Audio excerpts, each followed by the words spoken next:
महिला का तो शोषण कर रहे हैं पीछे करके।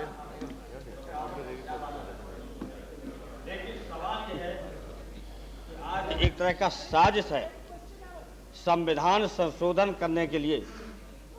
बहुमत का सवाल नहीं है और अल्पमत का सवाल नहीं है। अगर संविधान संशोधन होगा, उसके जैसे आदरणीय चंद्रशेखर जी ने संकेत दिया था कि इसका परिणाम क्या होगा। मामूली कानून होता है, पुलिस का है और जनरल सामान्य है, हो जाए, बिना बहस के हो जाए। और लोकसभा के अंदर अगर ये कहकर के मुट्ठी भर लोग बाधा पहुंचा रहे हैं, ये मुट्ठी भर लोग नहीं है। अगर कहीं ये जिस तरह का प्रारूप है बिल का, वो बिल अगर पास होगा 100 साल 200 साल तक ही रहेगा समाज के अंदर। इसलिए गंभीरता से विचार करने के लिए हमने कहा था कि आम सहमति से सरकार ये काम करेगी और वायदा भी किया और प्रधानमंत्री जी ने वायदा किया। आम सहमति नहीं हुई। हमने गृह मंत्री जी को पत्र लिखा, प्रधानमंत्री जी को लिखा, मजबूर होकर के इलेक्शन कमीशन को भी कल लिख के दिया कि आपकी भी भूमिका होनी चाहिए। ये जितने माननीय सदस्य बैठे हैं, मैं बता दूंगा यूपी का कौन कौन, अगर वर्णमाला के अनुसार रोटेशन के अनुसार है तो कौन कौन लोकसभा आरक्षित हो जाएगी, अभी ये नहीं पता है। अनुशासन के नाम पर मैं कह रहा हूँ भारतीय जनता पार्टी के लोगों से और अपने मित्रों से कहना चाहता हूँ कांग्रेस पार्टी के लोगों से, अगर नेताओं के अनुशासन के नाम पर आपने इसका विरोध नहीं किया, जो संशोधन नहीं आया, तो अगर जवाब की सीट नहीं रहेगी और जीवन में आपने बहुत त्याग किया है, जेलें भी काटी हैं, पिटाई भी हुई है, क्या आप उस नेता को चाटेंगे कि चूमेंगे जब आपको आने नहीं दिया जाए लोकसभा के अंदर। इसलिए हमने कोई मामूली मांग की थी कि आरक्षण 10% कर दो। और दुनिया में जहां से लोकतंत्र आया है, चाहे अमेरिका हो चाहे इंग्लैंड हो, वहां से अभी तक कोई आरक्षण नहीं हुआ।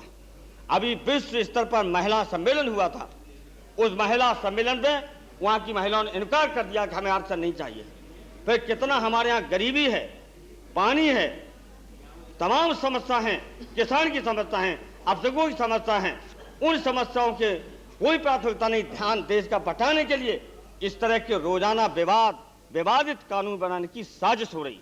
तो हम कहेंगे अपने सभी माननीय सदन के सदस्यों से कि नेताओं के अंकुश से हट करके आप देश के खातिर, समाज के खातिर एक होकर के, जब तक ये संविधान जो आपका विधेयक है संशोधन नहीं आता है, और अगर संशोधित आएगा चाहे मुसलमानों का चाहे पिछड़े दलितों का और चुनाव आयोग को दिया जाए, इससे बड़ा महत्व कोई नहीं होगा। हम आपकी आज्ञा का पालन करेंगे, हम आपके निर्देशों का पालन करेंगे, लेकिन आपके मेंबर्स को उनके जगह पे जाने के लिए एक बार आपके मेंबर को उनके जगह पे जाने के लिए इस तरह से मुट्ठी भर कह करके हम लोग बर्दाश्त नहीं करेंगे। हम माननीय सदस्यों से अपील करना चाहते हैं, हम आप फिर दोहराना चाहते हैं, मिस्टर मुलायम सिंह, नेताओं को, मिस्टर मुलायम सिंह, लोकसभा के अंदर, मिस्टर मुलायम सिंह, इसलिए आप लोग, मिस्टर मुलायम सिंह, हमारी राय है कि आम सहमति जब तक न हो तब तक जो प्लीज रिज्यूम योर सीट, ध्यान दिया है कि इसी सत्र में